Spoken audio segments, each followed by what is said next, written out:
Terima kasih Anda masih bersama kami. Pak Firdaus, rencana malam tahun baru di Ibu Kota tahun ini akan berbeda? Kita sudah menyiapkan sejak jauh hari bahwa ini tahun pertama, tahun pergantian tahunnya gubernur dan wakil gubernur, yang mana kita pasca Undang-Undang 2 tahun 2024 kan Jakarta akan shifting menjadi kota global, ya, tidak lagi sebagai ibu kota, kita menunggu Kepres menjadi ibu kota, ya, dan kita mengantisipasi segala hal dan termasuk kita merencanakan Jakarta akan diliput internasionali pada pergantian tahun tadi, sehingga kita merencanakan dengan baik sekali. Tiba-tiba kemudian ada bencana, ya, karena keprihatinan, ya, bencana di Aceh, kemudian di Sumatera Utara dan di Sumatera Barat juga menyusul di beberapa tempat di Jawa maupun juga di Sulawesi, ya. Gubernur mengambil keputusan bahwa kita sederhanakan, padahal kita udah siap dari Kota Tua, kemudian Monas, kemudian Bundaran HI, FX sampai ke Sudirman, dan juga di beberapa kota kita juga menyambut, ya, pergantian tahun dengan sangat siap sekali, karena memang ini kita siapkan untuk go global, ya. Tetapi tadi karena empati kita, rasa prihatin kita, dan kita kemudian sepakat, gubernur mengatakan bahwa kita akan sederhanakan dalam pengertian bahwa tidak menghilangkan keceriaan pergantian tahun, ya. Kembang api kita tiadakan, ya, dan akhirnya, ya, Kapolri juga mengumumkan tidak akan memberikan izin untuk kembang api dimanapun juga pergantian tahun, dan juga beberapa daerah seperti Jawa Timur juga sudah, Bali juga mengatakan bahwa tidak ada kembang api, ya. Dan kita merubah panggung yang jumlahnya dari 9 jadi 7, kemudian ya 5, kita merubah panggung tersebut jadi panggung untuk berdoa. Untuk siapa? Untuk saudara kita yang, ya, mengalami musibah, dan juga untuk kita menghadapi tahun yang akan kita lewati ke depan, dan nanti akan ada lintas agama berdoa di sana, dan ini tidak akan mengurangi tadi semangat untuk kita menyambut datangnya tahun 2026. Ya, kemarin Pak Gubernur meresmikan kembali planetarium yang ada di Tim. Sudah 13 tahun itu mati suri. Ya, dan ini memang sebuah hal yang sangat luar biasa sekali. Saya juga mendampingi Pak Gubernur kemarin bahwa memang luar biasa sekali. Dan masyarakat Jakarta, Indonesia, kita sudah punya planetarium yang kemudian diaktifkan kembali, dan silakan datang, dan bahkan Pak Gubernur mengatakan untuk 3 bulan pertama gratis untuk datang, ya. Dan kemudian banyak tempat-tempat yang kita siapkan untuk tidak mengurangi tadi spirit untuk menyambut dengan optimisme untuk tahun 2026 tadi. Sekali lagi bahwa kita juga pada malam pergantian tahun di beberapa panggung utama itu kita akan melakukan tidak hanya berdoa, tapi juga membuka donasi untuk saudara-saudara kita yang ada di daerah bencana. Dan juga izinkan saya menyampaikan, DKI Jakarta adalah provinsi atau kota yang pertama mengirimkan bantuan ke Aceh, ke Sumatera Utara dan Sumatera Barat, dan itu tidak berhenti. Pagi kemarin dan siang kemarin kita berangkatkan 23 truk, ya, juga berangkat kembali ke daerah bencana. Tentunya ini belum cukup, ya, tapi sekali lagi saya katakan bahwa keinginan kita untuk menutup tahun ini dengan kelegaan dan menyambut datangnya tahun baru juga kita kombinasikan dengan semangat kita untuk berbagi untuk saudara-saudara kita yang ada di Sumatera. Dan sekaligus juga kita ingin menunjukkan ke dunia bahwa kita sedang dalam situasi penuh keprihatinan, tetapi tidak mengurangi makna menyambut datangnya tahun baru, Elvira. Oke, baik Pak Trubus, melihat kebijakan seperti ini yang dilakukan oleh Jakarta, dan mungkin saja kita tidak tahu, ya, tapi beberapa daerah mungkin mengikuti jejak Jakarta juga. Ya, kalau dilihat apa yang dilakukan Jakarta adaptable, ya, dengan situasi yang ada, karena memang perubahan iklim ini atau cuaca ini memang menjadi sesuatu yang mau tidak mau ada berbagai kebijakan dikeluarkan. Salah satunya adalah berdoa dan minta donasi lah, gitu, pengumpulan donasi. Ini kan kebijakan yang sebelumnya tidak pernah ada, karena biasanya kalau tahun baru ya kita dalam tanda petik ada hura-huranya, kita ada menutup jalan dan sebagainya. Yang kedua, saya melihat bahwa di berbagai daerah itu prinsipnya adalah memang pergantian tahun itu lebih kepada bagaimana menampilkan prestasi ataupun dalam bahasa sederhananya kebersamaan, kayak ulang tahun 17 Agustus itu kan kebersamaan, sehingga di situ kemudian ada momen-momen atau satu golden time di mana kemudian para elit itu pada berkumpul dan menyampaikan satu satu kondisi keberhasilan pada saat mereka memimpin atau pada saat mereka menjalankan tugas. Nah, yang ketiga sebenarnya penting adalah dipahami bahwa dampak dari cuaca ini kan sebenarnya harus ada kebijakan misalnya terkait dengan satu transportasi. Transportasi ini harus betul diperhatikan. Karena apa? Karena jalur selatan misalnya itu banyak sekali titik-titik longsor, titik-titik ini kan masyarakat harus dikasih tahu bahwa itu hal yang penting. Nah, supaya dia bisa punya pilihan kemana. Di satu sisi kalau di daerah-daerah longsor itu sangat minim adanya petugas di situ gitu ya. Yang ada kan cuma posko-posko aja, tapi titiknya begitu banyak. Yang kedua adalah mengenai ini Mbak, apa kaitan dengan pangan.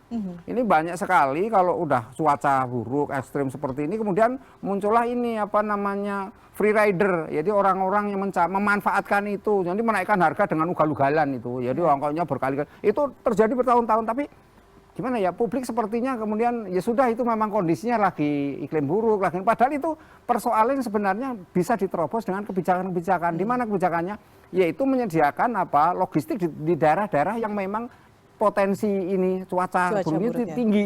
Misalnya potensi karena mau longsor, mau hujan, mau apa, pokoknya segala hal atau rob katakanlah itu sudah disediakan. Jadi nggak ada lagi kemudian kelangkaan. Jadi masalahnya kan selalu pada tataran di mana kemudian pemerintah daerah, pemerintah pusat itu melihat bahwa itu sesuatu yang sifatnya jangka pendek saja atau toh itu hanya karena cuaca gitu ya, sehingga masyarakat kita tidak diedukasi untuk memahami bahwa itu ada dampak-dampak atau malah efek domino yang harusnya juga akan terjadi, misalnya mengubah perilakunya dia supaya tidak berpergian. Tadi misalkan ada aplikasi-aplikasi Windy tadi misalnya itu kan dimanfaatkan informasi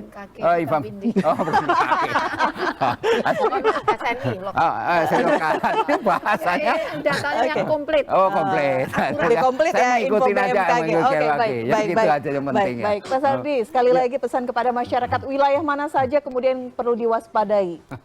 Oke, jadi untuk saat ini memang pertumbuhan awan dan hujan itu lebih banyak terjadi di daerah selatan dari Katulistiwa, seperti Jawa, Selatan Sumatera. Jadi ya provinsinya mungkin bisa disebutkan? Kalau sekarang DKI Jakarta termasuk, DKI Jakarta, baik. Jawa Barat, Jawa Tengah dan Jawa Timur. Jawa Tengah, Jawa Timur. Nanti hampir semua di Pulau Jawa ya. Betul. Nanti kalau sudah bergeser misalkan dari Januari, Februari akan bergeser sedikit ke timur. Jadi daerah-daerah seperti Bali, NTT, dan daerah timur Indonesia akan terpengaruh juga. Jadi pada intinya sih sekarang itu memang daerah selatan Indonesia sih yang yang perlu diwaspadai. Oke. Dan bukan Jakarta Selatan kan? Besar. Tapi tadi menarik Mbak, kalau boleh saya langsung masuk soal tadi para bapak dan ibu menyebutkan soal persiapan, tadi bagaimana menaruh logistik. Mohon maaf, tahun 70-an ada seorang peneliti sosial yang sampai hari ini kemudian terus diperbarui hasil penelitiannya, meneliti kenapa sih ada komunitas kayak waktu saya nyantri di Inggris itu saya bingung, setiap hari tuh orang ngecek cuaca.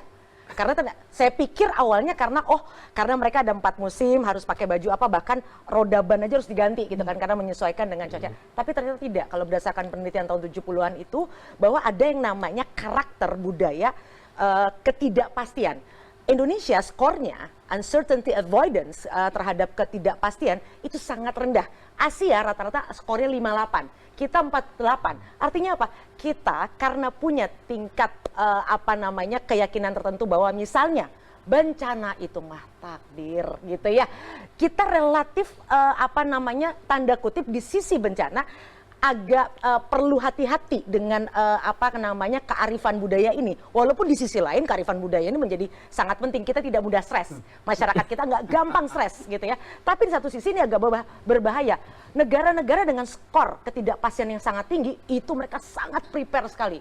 Mereka sangat khawatir kalau mereka tidak punya stok kalau kita lebih ke ya udahlah nanti aja gitu ya.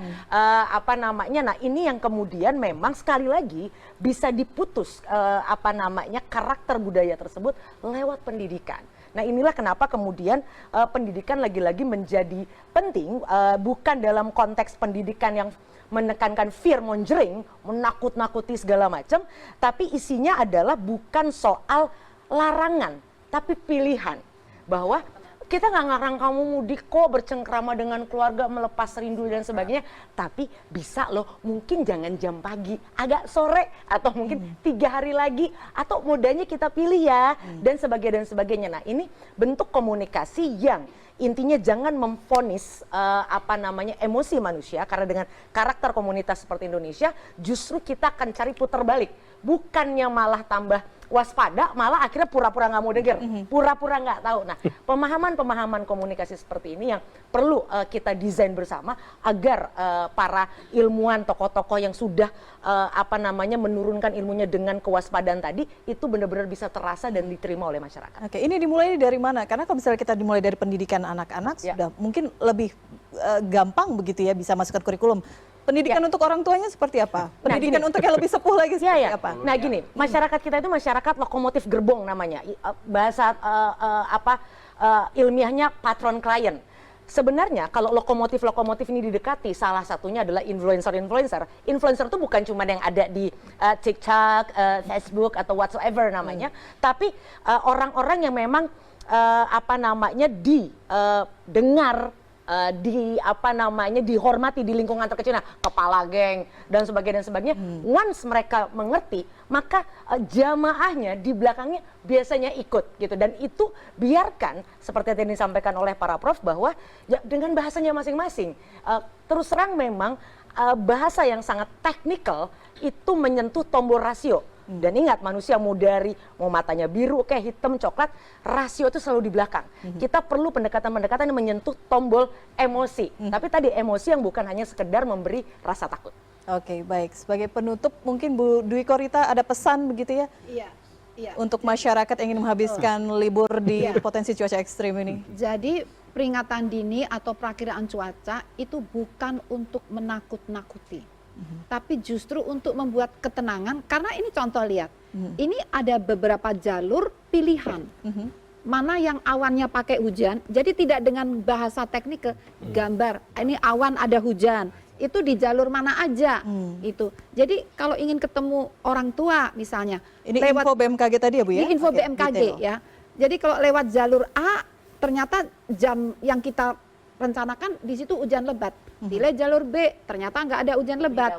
Bisa, jadi ada alternatif dan pakai gambar, pakai kayak kartun.